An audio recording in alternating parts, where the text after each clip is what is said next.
Thousands thousands years back, ఇంచుమించు 2,500 3,000 సంవత్సరాల క్రితం దేవుని సేవకుడు, భక్తుడు, కీర్తనకారుడు ఆయన రచించిన వాక్యం ఎంత ఆత్మీయంగా ఉన్నది చూడండి. పూర్వకాలం యేసయ్య వచ్చాడు, ఆయన పరిశుద్ధ వాక్యం తెలియచేశాడు, పరిశుద్ధాత్ముడు వచ్చాడు, సమస్త సర్వసత్యమును మన ముందు పెట్టాడు. అయినా ఈ రోజుల్లో మనకి ఇంకా తెలియకపోతే ఎంత దౌర్భాగ్యం, ఎంత దరిద్రం.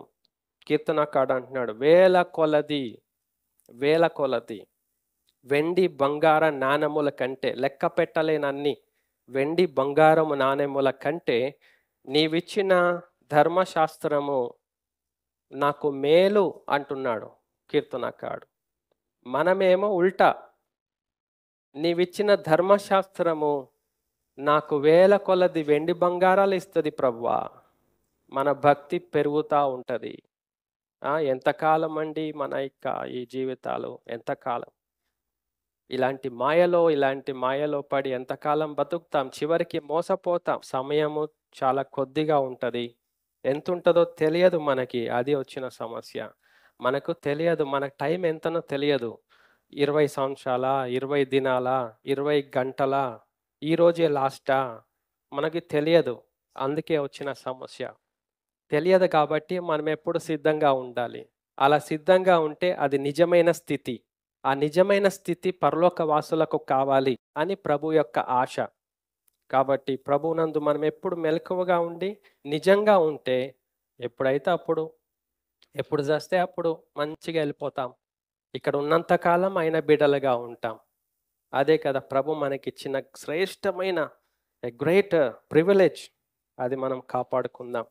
కాబట్టి ప్రభు యేసయ్య అంటున్నాడు, ఈ లోకంలో మీరు అన్నీ కలిగి సుఖ సౌఖ్యాలతో ఉన్నా కానీ పరలోక రాజ్యంలో మీరు వెళ్ళలేకపోతే అది మీకు కీడమ్మా, అది మీకు ఎంతో కీడు.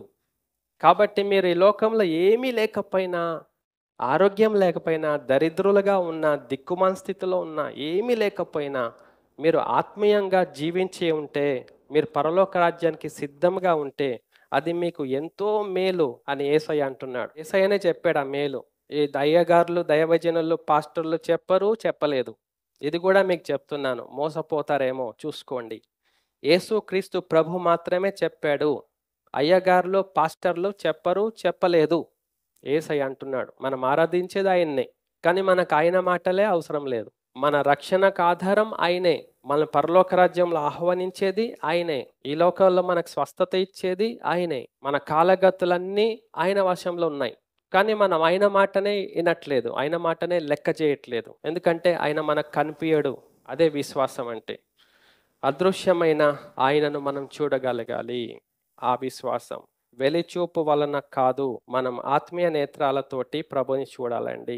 అప్పుడు ప్రభువునందు మనం జీవిస్తాం. మనం ప్రభువునందు మేలు పొందుకోవాలి. అది ఆయన మాట ద్వారా మనకు దొరుకుతుంది. అందుకే ఆది నుండి దేవుడు అంటున్నాడు, అయ్యో అయ్యో నా ప్రజలు నా మాట వినిన ఎడల ఎంత మేలు, నా ప్రజలు నా మాట వినిన ఎడల ఎంత మేలు వారికి. దేవుని ప్రజలు గప్పటి సంధి ఇంటలేరు దేవుని మాట. వారిని విడిపించాడు, నడిపించాడు, అద్భుతాలు చేశాడు, సూచక క్రియలు చేశాడు, భీకరమైన కార్యాలు వారి కళ్ళ ఎదుట చేశాడు. అయినా కానీ దేవుని మాట వినేదే లేదు. అది దేవుని యొక్క బాధ. మనకు మేలు ఆయన మాట, ఆయన వాక్యం మనకు మేలు. అది మనకు ఆత్మీయ జీవితమును స్వస్థపరుస్తుంది, ఆరోగ్యం ఇస్తుంది, బతికిస్తుంది, నడిపిస్తుంది, మనల్ని మార్పు చెంది ఆయన బిడల వలె చేస్తుంది. అనుదినం ఆత్మీయ మెలకువ కలిగి మనం జీవించడానికి ఆ మేలు మనకు ఉపయోగం. ఆ మేలుని మనం పొందుకోవాలి. ఈ లోకంలో ఉన్న మేలులను మీరు నిర్లక్ష్యం చేయండి, ఆత్మీయ మేలును మీరు లక్ష్య పెట్టండి. అప్పుడు ఆటోమేటిక్గా ఈ లోకంలో మనకు దేవుడు మేలే చేస్తాడు. కీడేం చేస్తాడండి? కీడు చేస్తాడా? దేవుడు మనకి మేలే చేస్తాడు. దేవుడు మేలే చేస్తాడు, మనకి కీడు చేయడు. మనము ఆయన సిద్ధపరిచిన ఆత్మీయమైన మేలును మనం లక్ష్య పెట్టాలి, ఆశించాలి, మెలకు కలిగి ఉండాలి. నీ బిడలుగా ఉండాలి ప్రభువా, నీ కుమారుడుగా నీ కుమార్తెగా ఉండాలి, ఆత్మీయంగా స్వస్థత కలిగి ఉండాలి అని మనం ఆశపడాలి. ఆత్మీయమైన మేలు మనం కలిగి ఉండాలి. దేవుడు నాకెంతో మేలు చేసిండు. ఏమేం మేలు చేస్తాడు దేవుడు? మనకు స్వస్థత ఇచ్చాడు, మేలే. మన జీవితంలో ఉన్న కష్టాలు, శ్రమలు, సమస్యలు వాటిని కుదిర్చాడు, సెటిల్ చేశాడు, మేలే. మనకు ఆర్థిక ఇబ్బందులుంటే అవన్నిటిని తొలగించి కొంచెం స్థిరపరిచాడు, అప్పులను తొలగించాడు, మేలే. మనకు పిల్లలు లేకపోతే పిల్లలు ఇచ్చాడు దేవుడు, మేలే. వివాహం జరగకపోతే వివాహం చేశాడు, మేలే. ఇల్లు లేకపోతే ఇల్లు ఇచ్చాడు, మేలు. ఈ లోకములో ఉన్న సౌకర్యాలు, ఈ లోకంలో ఉన్న యోగక్షేమాలు, ఈ లోకంలో ఉన్న శారీరకమైన ఆరోగ్యాలు, ఇవన్నీ కూడా 100 ఏండ్ల వరకే ఉంటాయి. ఆ 100 ఏండ్ల తర్వాత మనతోటి రావు ఈ మేలులు. అది యేసయ్య బాధ. మనం తెలుసుకోవాలని ప్రభు కోరుతున్నాడు. ఈ లోకంలో మనకు కావాల్సినవి ఇస్తా ఉంటాడు దేవుడు. వాటిని మనం మేలుగా ఎంచి వాటి కొరకు పరితపించిపోతే రక్షణను పోగొట్టుకుంటాం. మనం రక్షించబడలేం. 100 ఏండ్ల తర్వాత మనం జీవించేది యుగయుగములు, అంతము లేని జీవితం. ఈ 100 ఏండ్ల తర్వాత మనతో వచ్చే మేలు, అది ఇట్స్ ఎ పర్పెచువల్, అది శాశ్వతమైనది, అంతము లేనిది, అక్షయమైనది. అది మనం కలిగి ఉండాలని ప్రభు మన నుండి కోరుతున్నాడు. మనం అది చేసుకోవాలి, ఆశపడాలి, తీసుకోవాలి.